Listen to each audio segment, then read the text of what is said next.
یہ کے پی کے میں کیا ہو رہا ہے سر؟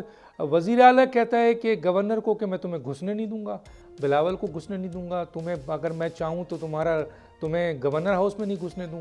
گورنر کہہ رہا ہے کہ تمہاری کیا مجال، میں تمہیں روڈوں پہ گھسیٹوں گا. تو یہ سر یہ دو بڑے اہم ترین عہدے، یہ کیا ہو گیا سر؟ پاکستان کی سیاست کہاں جا رہی ہے؟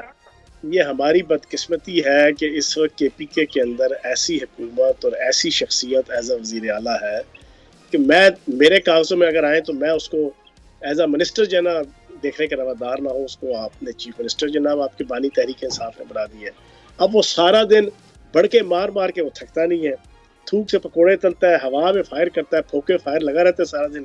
لیکن وہ پھوکے فائر کرنے سے ایک پولرائزیشن سی کریٹ ہو جاتی ہے میڈیا کے اندر بھی، پالیٹکس کے اندر بھی، سوسائٹی کے اندر بھی اور پبلک کے اندر بھی. اب یہ کوئی کرنے کی بات ہے یار، تم اپنی پرفارمنس کی طرف توجہ دو.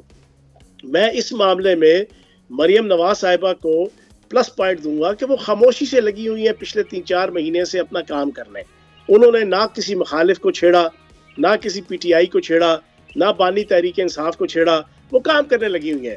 یہاں پر جو آپ کے علی امین گنڈا پور صاحب ہیں، ان کا ایک ہی کام ہے، کبھی اس کو دھمکی، کبھی اس کو دھمکی، کبھی فوج کو دھمکی، کبھی اسٹیبلشمنٹ کو دھمکی، کبھی آئی ایس آئی کو دھمکی، کبھی وفاق کو دھمکی، کبھی وزیر اعظم کو دھمکی.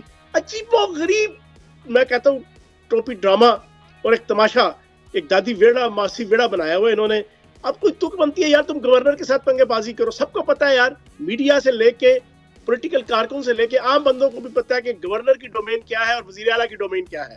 تم اپنا کام کرو. اب آپ نے پہلے کہا جی اسلام آباد پہ چڑھائی کریں گے، یار کوئی طریقہ بنتا ہے؟ بڑی مشکل سے پاکستان ایسا آپ نے ایکشن کیوں نہیں لیا سر؟ اگر ایک شخص بغاوت کا اعلان کر رہا ہے، دھمکی دے رہا ہے، چیلنج کر رہا ہے ریاست کو، ریاستی اداروں کو، تو آپ چپ چاپ بیٹھیں گے تو دوسرا کا تو حوصلہ بڑھے گا سر. چپ چاپ تو کوئی نہیں بیٹھتا ہے نا، تبھی پھر انسان بھی بن جاتے ہیں نا. چپ چاپ نہیں بیٹھے تو 1 سال ہو گئے ہیں سر، آپ نے سزا دی 9 مئی والوں کو، اور آج D G I S P R یہ کہتا ہے کہ 9 مئی والوں کو سزا نہیں دیا گیا تو دوسرا 9 مئی میں ہو جائے گا، ہو سکتا ہے. یہ آپ نے بڑا زبردست آپ نے سوال کیا ہے ڈاکٹر صاحب.